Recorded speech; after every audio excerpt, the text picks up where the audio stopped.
Uma lição tardia, parte 1. Olavo de Carvalho, Diário do Comércio, 31 de outubro de 2011.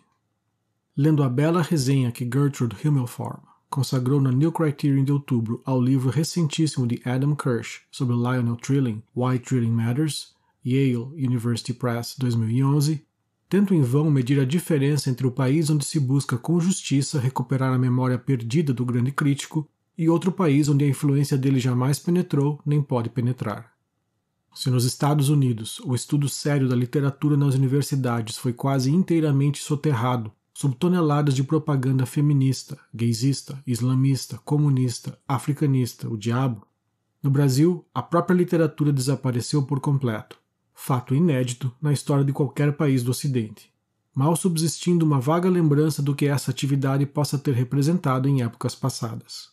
Até a Academia Brasileira, que por algum motivo continua a chamar-se de Letras, já não sabe direito do que se trata, imaginando ser coisa relacionada às pessoas dos senhores Lula, Ronaldinho Gaúcho, João Avelange, Diogo Nogueira e outros ali homenageados por sua absoluta falta de méritos literários, visíveis ou invisíveis.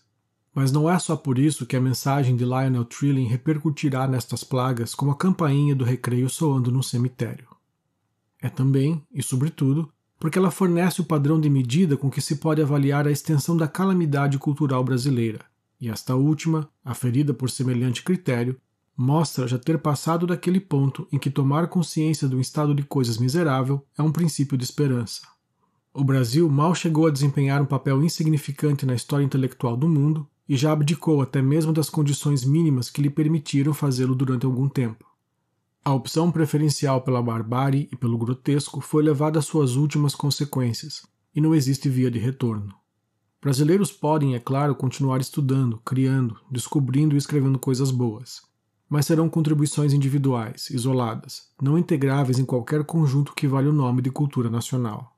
Pelo menos é essa a conclusão a que chego quando examino a história mental deste país nas últimas décadas, com os olhos de um aprendiz devoto dos ensinamentos de Lionel Trilling, um autor que li muito desde a juventude, com satisfação imensa, e do qual não posso dizer que tenha jamais discordado em algum ponto essencial. O principal desses ensinamentos é que uma sociedade, sua história e sua política só podem ser compreendidos à luz daquela imaginação moral que se adquire com a assídua frequentação da grande literatura. A imaginação moral não é a absorção de um código moral, mas ao contrário, nas palavras do próprio Trilling, a consciência das contradições, paradoxos e perigos de viver a vida moral. Himmelfarb observa que ao longo das obras de Trilling, algumas das palavras mais frequentes são variedade, possibilidade, complexidade, dificuldade, sutileza, ambiguidade, contingência, paradoxo e ironia. São os termos que traduzem a própria substância da vida moral, não como aparece no esquematismo abstrato dos códigos e regras, mas na realidade da existência concreta, que não é acessível à compreensão intelectual antes de ser elaborada em símbolos pela imaginação literária. Os humanistas do Quattrocento e do Cinquecento, e antes deles os pedagogos das escolas monacais dos séculos XI e XII, já haviam compreendido isso com muita clareza. Era na leitura dos clássicos que eles adquiriam o senso da compreensão, da benevolência, da misericórdia e da delicadeza de sentimentos, as virtudes propriamente humanas que os preparavam para a piedade e a caridade cristãs. Foi com base em considerações dessa ordem que Lionel Trilling escreveu seu célebre estudo da ideologia americana dominante, The Liberal Imagination, em 1950. A palavra liberal, nos Estados Unidos, não tem nada a ver com o liberalismo econômico clássico que ela evoca espontaneamente no Brasil. Designa, bem ao contrário, o progressismo esquerdista que favorece os programas sociais, os impostos altos e o intervencionismo estatal, não raro o comunismo puro e simples. O progressismo, observava Trilling, era de fato a única tradição intelectual dos Estados Unidos. Entre o povo havia sentimentos conservadores, mas não entre os intelectuais uma história contínua de ideias conservadoras em debate.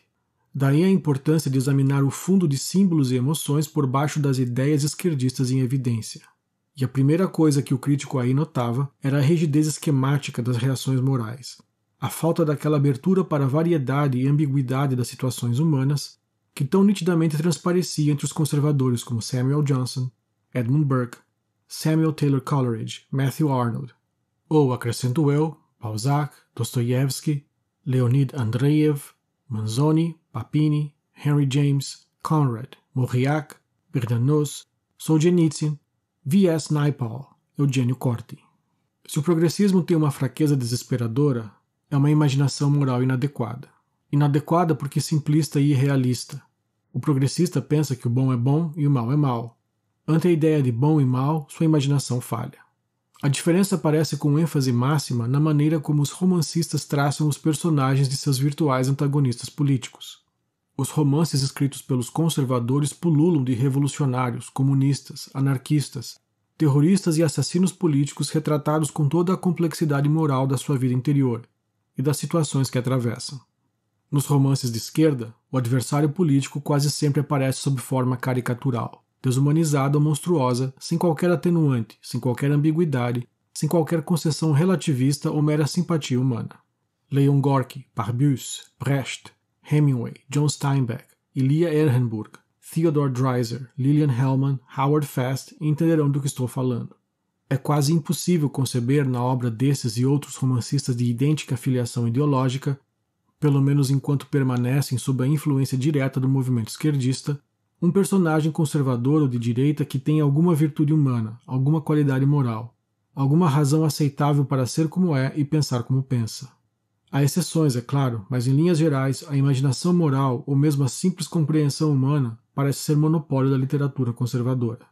Não deixa de ser significativo que o próprio Georg Lukács, o príncipe dos críticos marxistas, procurando na literatura de ficção exemplos de realismo objetivo à altura dos mais altos cânones do marxismo, os encontrasse antes nas obras de Balzac e Dostoiévski, ou do apolítico Thomas Mann, do que entre os escritos de qualquer autor comunista. A explicação de fenômeno tão uniforme e constante não me parece difícil de encontrar.